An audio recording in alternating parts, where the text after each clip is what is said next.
Et pour ce premier match de préparation, le Soya Star de Pita a pris assez de temps que le deuxième club le plus important de la baie déborde déjà d'énergie et d'ambition. Avec des buts de Diallo, 39e et 48e minute et de Ben à 15 minutes de la fin, les locaux ont largement dominé la partie, même si pour Pita qui prépare la montée en National 1, l'essentiel était ailleurs. Ce n'est pas tellement le score qui m'intéresse, mais c'est surtout la prestation de mes poulains, quoi. C'est ce qui m'intéresse. Nous sommes en train de préparer une équipe, c'est-à-dire nous sommes à une phase de présélection. Donc je ne suis pas du tout emballé par rapport aux résultats. Je compte redoubler d'efforts pour que les enfants soient au niveau.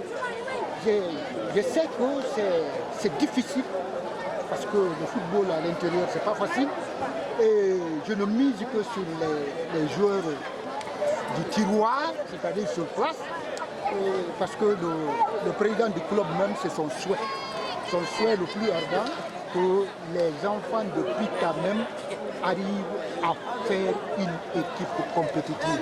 Donc c'est ce que nous sommes en train de travailler. Donc le score, bon, ça a été purement des erreurs techniques, tactiques. C'est des erreurs techniques et tactiques. Et manque d'expérience. Aucun d'eux ici n'a joué un match officiel. Donc pratiquement, c'est des débutants. Avec un effectif largement remanié, le club Espoir de la Baie s'est un tout petit peu rassuré.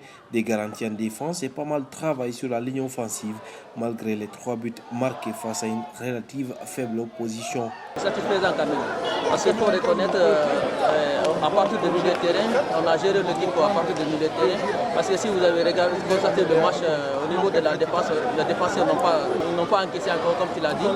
Ça c'est le travail quand même à l'entraînement, c'est ce que les défenseurs ont respecté quand même. Il y a des choses que je dois rectifier encore, surtout au niveau de l'attaque encore, parce que j'ai constaté les 10 premières minutes là, l'équipe adverse jouait la défense en ligne là, et là les attaquants étaient pressés pour partir devant parce qu'on a eu beaucoup de jauges par rapport à ça. Si en deuxième période j'ai rectifié ça, en ce moment c'est les délais qui bougeaient. Continuer à corriger les lacunes donc et surtout renforcer cette équipe pour enfin accéder à la Ligue 2 qu'elle a quittée depuis 3 saisons maintenant. Tel est l'objectif du très expérimenté Souleymane Baldé, 3e à la CAN des cadets en 2015 et finaliste cette année en Tanzanie, à chaque fois comme sélectionneur adjoint. Nous sommes dans la préparation, nous sommes toujours dans la mise en place de l'équipe. Après une longue détection au niveau des académies de la ville, au niveau des certains joueurs importés, on a fait beaucoup de séances d'entraînement basées d'abord sur la préparation physique, après la préparation tactique, technique et mentale. Donc c'est une première évaluation aujourd'hui. Une première évaluation qui en appelle d'autres avant le début des choses sérieuses.